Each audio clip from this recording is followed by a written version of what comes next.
I got so much motherfucking design on right now. Break it down, bring it back, make it clap. I got 3 old thoughts, new guap, where that thing. Bitches on my line, and you know they come strapped. Hold up, what it not, 45, scope it cash like whoa. High fucking with these hoes out. Anatomi sistem pernapasan. Pernapasan atau respirasi adalah suatu proses pengambilan udara yang mengandung oksigen atau O2, pengeluaran karbon dioksida atau CO2 ke lingkungan. Respirasi dapat dibedakan atas 2 jenis yaitu 1. Respirasi luar, yaitu pertukaran antara O2 dan CO2 antara darah dan udara. 2. Respirasi dalam, pertukaran O2 dan CO2 dari aliran darah ke sel-sel tubuh. Alat-alat pernapasan. 1. Cavum nasalis atau rongga hidung. 2. Faring atau tenggorokan. 3. Laring atau pangkal tenggorokan. 4. Trakea atau batang tenggorokan. 5. Bronkus atau cabang batang tenggorokan. 6. Pulmo atau paru-paru.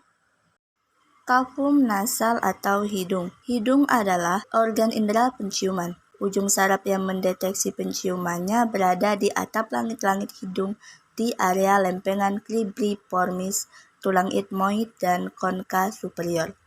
Fungsi hidung tersendiri yaitu sebagai saluran udara pernapasan, penyaringan udara pernapasan yang dilakukan oleh bulu-bulu hidung, penghangat udara pernapasan oleh mukosa, membunuh kuman-kuman yang masuk, bersama-sama udara pernapasan oleh leukosit yang terdapat dalam selaput lendir atau hidung. Faring atau tenggorokan. Faring adalah pipa berotot yang berjalan dari dasar tenggorokan sampai pembuangannya, dengan esofagus pada ketinggian tulang rawan rikoid. Fungsi faring yaitu sebagai penghangat dan pelembab. Dengan cara yang sama seperti hidung, udara dihangatkan dan dilembabkan saat masuk ke faring. Laring yaitu organ berongga dengan panjang 42 dan diameter 40.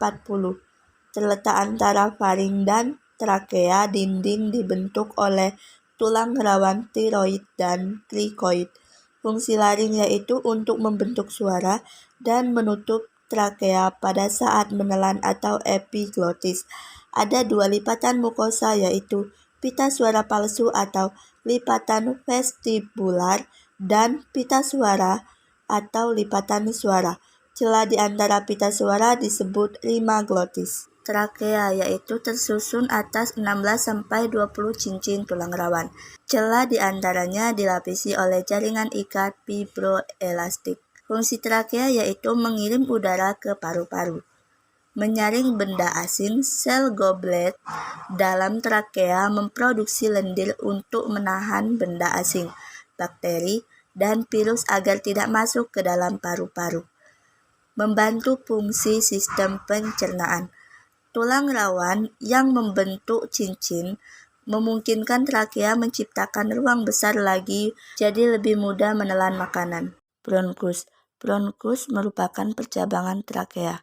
Setiap bronkus primer bercabang 9-12 kali dengan diameter yang semakin kecil. Cabang utama trakea disebut bronki primer atau bronki utama. Bronki primer bercabang menjadi bronki lobar, bronki segmental, bronki subsegmental. Fungsi bronkus yaitu memastikan udara dari mulut atau hidung tiba di alveoli dengan bersih, membantu mengeluarkan debu dan partikel asing yang beresiko membahayakan paru-paru, menghasilkan dahak untuk mencegah peradangan pada bronkus.